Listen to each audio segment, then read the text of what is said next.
Repaint natin yung ginawa kasi ng dating may-ari. Napainit ko naman na yung motor kanina. Kumain ako ng lugaw.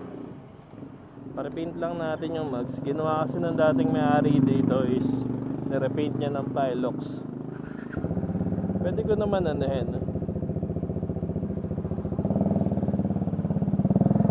Nakapambahay lang ako. Malapit lang naman yung papagawaan eh. Pwede ko naman paliguan ng gasolina yung motor. Ano ba tawag doon? Pwede ko siya linisin para matanggal yung Pilox gamit ang gasolina lang. Pero di ko rin kasi trip yung kulay ng stock eh. Kaya ang gagawin ko, ipaparepaint ko na lang siya ngayon. Yung shop na to, ito yung pinakamura na pinakamura na nagpa-powder coat. So hindi pala siya repaint. Powder coat pala tawag sa kanya yung pulbos tas niluluto, nilalagay sa oven na malaki. And 3mm. Bukas na siguro. Tanong muna tayo.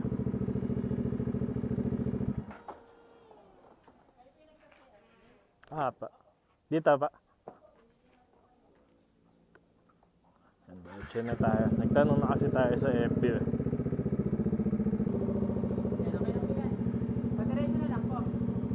Yan.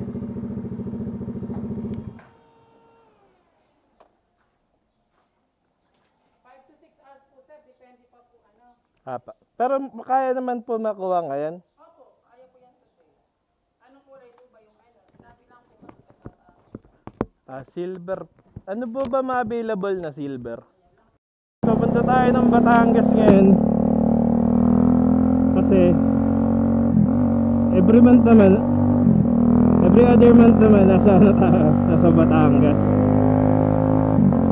Papakita ko lang sa inyo kung ano yung kinalabasan ng powder coating. So yun, kahapon nagpa-powder coating ako. At nag-vlog naman natin yung papunta doon. Yung service nila okay naman. I mean, okay naman yung gawa nila. Kaso may problema sa sa kanila. May konti lang naman yung problema. Hindi sa mismong powder coat, doon sa mismong mekaniko nila. Kung sinabi kasi sa akin ng mekaniko nila na di pala nila kayang tanggalin at ikabit, sana napatanggal ko na lang sa iba. Dinala ko na lang sana sa kanila yung mags, tapos sila nang bahala. Kaso wala eh. Tinanggap nila. Free service naman sila.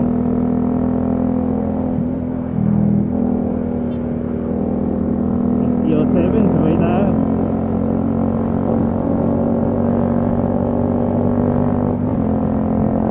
Okay naman yung service nila. Kaso ang problema talaga is yung mekaniko nila. Dapat sinabi nila na di nila kayang tanggalin at ikabit. So ang price pala nila is 2.5 sa malaking motor. Ano na tawag doon? Libre na yung baklas at kabit. Kaso yun, sa scooter lang pala nila alam magbaklas at kabit. Sa mga malalaking motor, mas okay na magbaklas kabit na lang kayo sa ibang mekaniko, or kayo na lang magbaklas or kabit, tapos dali nyo na lang sa kanila. Kasi yun, nagtagal ako. Umano ako doon, pumunta ako doon na alas 8 para ako maaga matapos. Kasi 5 to 6 hours daw ang tapos ng gawa. Ang nangyari, kinabit nila binaklas nila yung sa akin, sa ako umuwi. Tapos pag uwi ko, may dumating dalawa. Mas inuna nila yun. Mas inuna nila, tapusin yung dalawa na yun. Tapos yung sa akin, pinabayaan lang nila. Yun pala, di nila kayang tanggalin at ikabit. Kaya ang nangyari, nakatambay lang yun sa akin. Tapos bumalik ako doon ng alas 5. Doon pa lang nila pinapowder coat, doon pa lang nila ino-oven. Kaya yun, medyo nakaka-bad trip lang kasi ubos ang oras eh. Pumunta ako doon ng alas 8, nakauwi ako 11 ng gabi. Speed limit 80. Tapos di gumagana pala yung speedometer ko. Ano nangyari? Nagpa-powder coat lang ako, nagka-problema pa, visit. Mamaya tignan natin, baka bumaluktot yung sensor.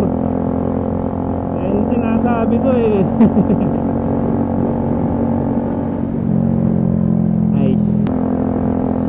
Alam nyo yun, napakainit. Napakainit sa north. Ayun, tingnan mo, nagliliwanag. Sa south, umuulan na naman yata. Yari ako nito. May dala naman akong kapote. So pwede gugubilid saka magsuot ng kapote. Wag lang talaga yung biglang bubuhos na wala akong makahintuan. Yari ako dun, baka mabasa yung laptop ko. Bumubuhos na, kailangan ko makagilid. Yung laptop ko. Gilid tayo dyan pagbaba ng tulay. Ng tulay, ng skyway. Kapote muna tayo, ano. May emergency bay naman dyan.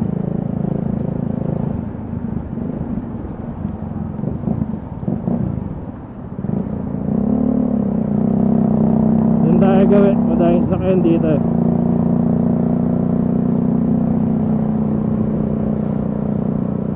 Kapote lang tayo, siguradong buhusan eh.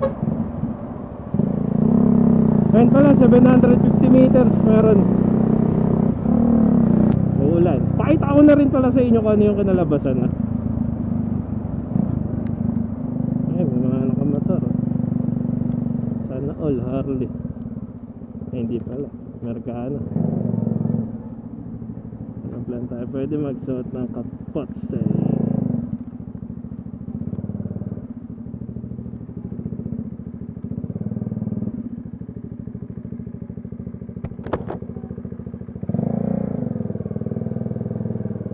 Tayo, nakasarado naman.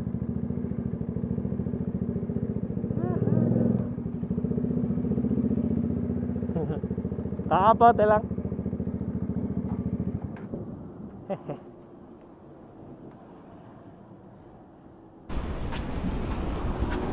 So ayun pala yung kinalabasan niya.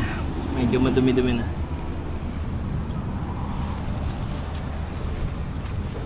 Pero malinis naman. Makinis.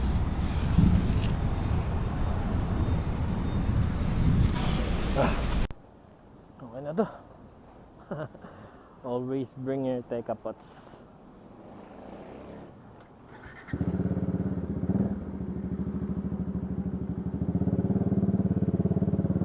Ay, gumagana yung speedometer. Kanina naglolo ko ba? Daming nakamotor dyan kanina. Di go ride sila. Ako di pwede eh. Kasi may ano ako, laptop. Di ako pwede pakaligo sa ulan kasi may laptop ako at yung laptop ko ang buhay ko. Kasi yung laptop na yun hindi sa akin, ano to, laptop ng company. So sa trabaho ko siya, hindi siya pwede mabasa dahil malaki ang babayaran ko. Ayan, ingat lang tayo at madulas. So yun, nakita nyo na yung ano ko, nakita nyo na yung mugs ko, at sana ay nagustuhan nyo din.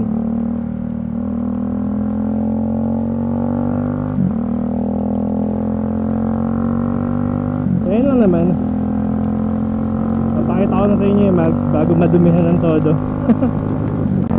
Wala nang ulan. Sa Laguna lang talaga umuulan. Dito na ako sa Batangas, ayaw talaga gumana. Paggawa ko na naman, pero try ko muna ayusin bukas or mamaya, depende, bukas na siguro. Yun, wala lang, na-share ko lang sa inyo, nasa Batangas na ako, walang ulan. Sa Laguna ako lagi inuulan eh, mula sa part ng gasolinahan na yun hanggang sa dulo ng Star Toll. Yung simula pala ng Star Toll, doon lagi umuulan. Pagdating dito sa Laguna, wala na. Para di ko makita ko ano takbo ko. Ayan, hanggang dito na lang. Sa mga gusto magpa-powder coat, yung sinabi ko kanina, kayo bahala kung gusto nyo.